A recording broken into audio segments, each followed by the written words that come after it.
आने वाले समय में आरएलडी की राह कैसी रहेगी? जाहिर सी बात है कि एनडीए को मजबूत करेगा, भाजपा को मजबूत करेगा। क्या लगता है क्या बनेगा मिल्कीपुर सीट पर? तो मिल्कीपुर बहुत भारी बहुमत से एनडीए जीत करके आएगी, भाजपा जीत करके आएगी। तो अखिलेश यादव आम आदमी पार्टी को दिल्ली में खुला समर्थन दे रहे हैं, एनडीए की राह मुश्किल होने वाली है। जो आपके टेलीविजन न्यूज 24 पे चल रहा है कि एक तरफ केजरीवाल और राहुल गांधी आमने सामने।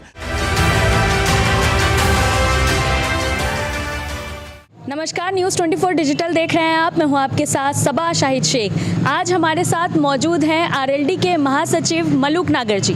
तो चलिए उनसे आने वाले चुनाव की रणनीति के बारे में जान लेते हैं। सबसे पहले तो बहुत बहुत स्वागत है आपका। सबसे पहला सवाल तो मेरा आपसे यही है कि जिस तरह से मायावती की बात करें, क्योंकि आप पहले बसपा में भी रहे हैं, तो मायावती का जनाधार कहीं ना कहीं यूपी में सिमटता जा रहा है और उनकी जगह चंद्रशेखर लेते जा रहे हैं। तो क्या लगता है आरएलडी की अगर बात करें तो आने वाले समय में आरएलडी की राह कैसी रहेगी?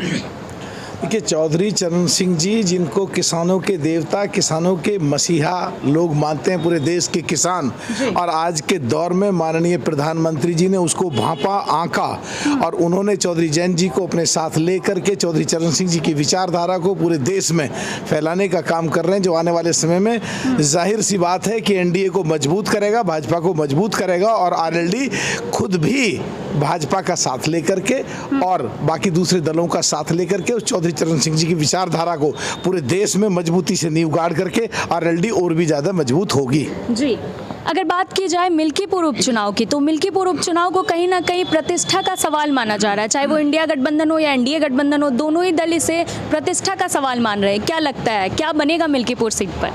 बीच में चौधरी चरण सिंह जी की विचारधारा है, किसानों के देवता, किसानों के मसीहा, जो माननीय मुलायम सिंह जी थे, जो समाजवादी पार्टी के सूत्रधार थे। उन्होंने भी आशीर्वाद लेके चौधरी चरण सिंह जी से अपनी राजनीतिक पारी शुरू की और उसी विचारधारा पे लेकर के जो पार्टी अपनी बनाई, उसी पार्टी की विचारधारा चौधरी चरण सिंह जी के वारिस चौधरी जैन जी, जो आज मजबूती से खड़े हुए हैं, जिनकी विचारधारा पूरे देश में मजबूती से पूरा देश उभर रही है, और जो पूरे देश के नौजवानों को स्किल करके पूरे देश को मजबूती देने का माननीय प्रधानमंत्री के नेतृत्व में काम कर रहे हैं, उनका साथ जब वहां भाजपा को मिलेगा तो मिल्कीपुर बहुत भारी बहुमत से एनडीए जीत करके आएगी, भाजपा जीत करके आएगी। जी, अगर बात की जाए अखिलेश यादव की, तो अखिलेश यादव आम आदमी पार्टी को दिल्ली में खुला समर्थन दे रहे हैं, उनके प्रचार के लिए भी वो रोड शो कर रहे हैं। तो क्या लगता है एनडीए की राह मुश्किल होने वाली है? इसको ऐसे भी ले सकते हैं, इसको ऐसे भी ले सकते हैं कि अभी जो आपके टेलीविजन न्यूज 24 पे चल रहा है कि एक तरफ केजरीवाल और राहुल गांधी आमने सामने,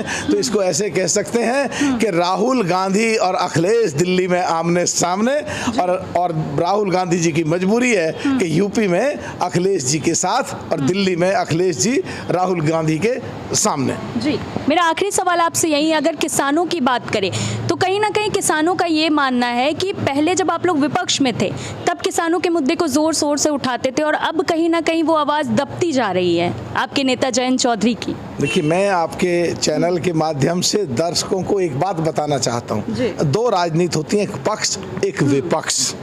विपक्ष में रह करके मुद्दों को उठाया जाता है और सरकार के द्वारा जहां गलतियां उनको उजागर किया जाता है, और पक्ष वो जहां दिखावा कम होता है, असलियत में जो लोगों के काम कराए जाते हैं सरकार में रह करके, जिसके लिए संविधान के द्वारा जो देश की सरकार बनती है, जहां जिस पार्टी की सरकार बनती है, वो अपने लोगों के काम करती है। चौधरी जैन जी माननीय प्रधानमंत्री जी के साथ और माननीय प्रधानमंत्री चौधरी चरण सिंह जी की विचारधारा को लेकर के जैन जी को अपने साथ, इस दोनों के कॉम्बिनेशन में वो बाहर बात नहीं कही जाती, घर के अंदर बैठ करके, सरकार के अंदर बैठ करके किसानों के हित की जो बात है जैन जी लगातार कर रहे हैं, और जो खुशबू चौधरी चरण सिंह जी और माननीय प्रधानमंत्री नरेंद्र मोदी जी और जैन जी की आज पूरे देश में फैल रही है।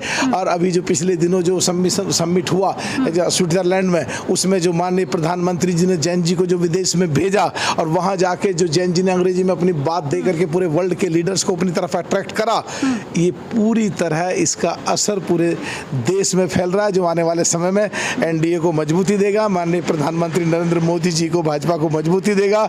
और माननीय नरेंद्र मोदी जी का आशीर्वाद जो जैन जी को मिल रहा है, उससे लोकदल भी मजबूत होगी। लोकदल बीजेपी को मजबूत करेगा, बीजेपी लोकदल को मजबूत करेगा, और आने वाले समय में किसानों की बात को बढ़िया ढंग से हर प्लेटफार्म पर रख करके उनके हितों को पब्लिक में जाके ढोल पीटने के बजाय सरकार में अंदर रहकर घर में अपनी बैठ करके बात को मनवा करके जैन जी पूरे देश के किसानों को एक सुविधा देने का रात दिन काम कर रहे हैं और करते रहेंगे। यानी कि इस बार के बजट में किसानों के लिए कुछ खास होने वाला है क्या? देखिए, ये पहले तो अभी मैं आपको कैसे बता सकता हूं और मैं कैसे कुछ कह सकता हूं, लेकिन जहां किसानों की बात है बहुत संवेदनशील है एनडीए की सरकार, मोदी की सरकार, और चौधरी जैन जी किसानों की बात को बढ़िया ढंग से अपने घर में बैठ कर रखते हैं। और आपको सब पता लग जाएगा कि किसानों के हितों की रक्षा हमेशा पीछे भी होती रही है, आगे भी होती रहेगी।